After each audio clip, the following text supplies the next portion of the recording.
Magandang gabi mga kahuwan. Narito na ang weather update today. Nariyan pa rin ang shear line at nakakaapekto pa rin ito sa silangang bahagi ng Southern Luzon at sa kasalukuyan nga ay nagdudulot po ito ng maulap na papawirin na may mga posibilidad ng light to moderate o minsan ay malakas na mga pagbuhos ng ulan maging yung mga thunderstorms. Kaya pinag-iingat po natin ang ating mga kababayan dito sa Bicol Region sa mga posibilidad ho ng pagbaha lalong-lalo na sa mga mabababang lugar. Samantala, in the next 24 hours, posible rin ho ang mga light to moderate rains and even yung mga thunderstorms dito sa Eastern Visayas dahil nga po sa shear line pa rin. Ito yung boundary o salubungan ng hangin na nanggagaling sa hilagang silangan at hangin po na nanggagaling dito sa Dagat Pasipiko.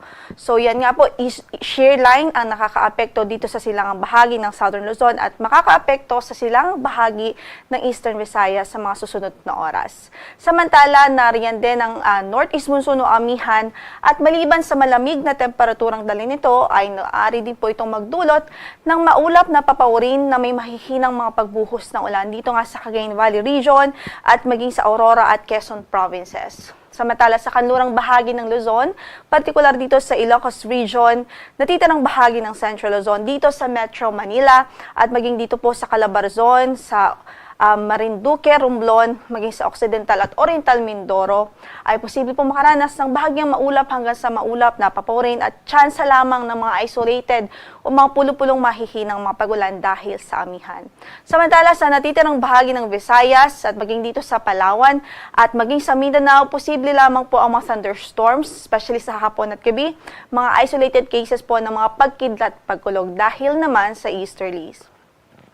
Sa kasalukuyan, wala rin ho tayong bagyo na minomonitor sa loob ng ating area of responsibility at wala rin tayong ina-expect at least in the next 2 to 3 days. Gayunpaman, patuloy pa rin tayong mag-atabay sa mga updates na ipapalabas ng Pag-asa.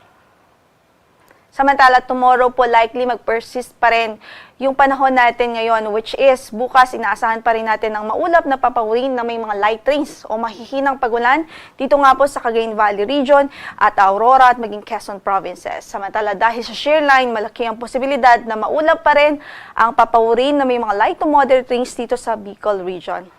The rest of Luzon, inaasahan pa rin natin ng bahagyang maulap hanggang sa maulap na papawirin at tsansa ho ng mga isolated o pulo-pulong mahihinang mga pagulan. Dumako naman tayo sa ating temperatura dito po sa Metro Manila from 23 to 30 degrees Celsius ang inaasahang magiging agwat para bukas. Sa Baguio naman ay mula sa 14 hanggang sa 23 degrees Celsius, habang sa Tuguegarao ay 21 to 29 degrees Celsius, sa Lawag ay mula 22 hanggang sa 31 degrees Celsius, at sa Legazpi City ay mula sa 24 hanggang sa 30 degrees Celsius. Sa Kabisayaan at Mindanao, tingnan naman natin ang ating forecast.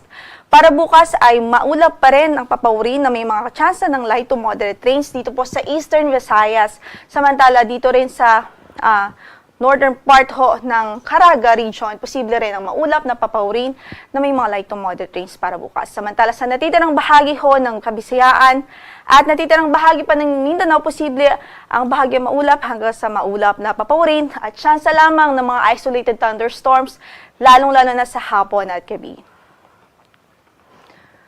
Para naman sa pagtayo ng ating mga temperatura dito po sa Metro Cebu, posibleng mula sa 26 hanggang sa 32 degrees Celsius ang maging agwat.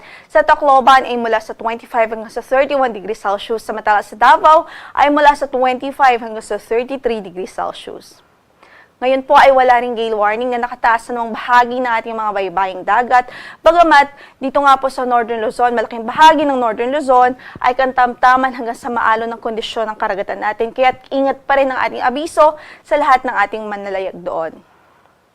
Ang sunset natin for today is 5:51 in the afternoon at inaasahang sisikat ang araw bukas sa ganap na 6:25 ng umaga.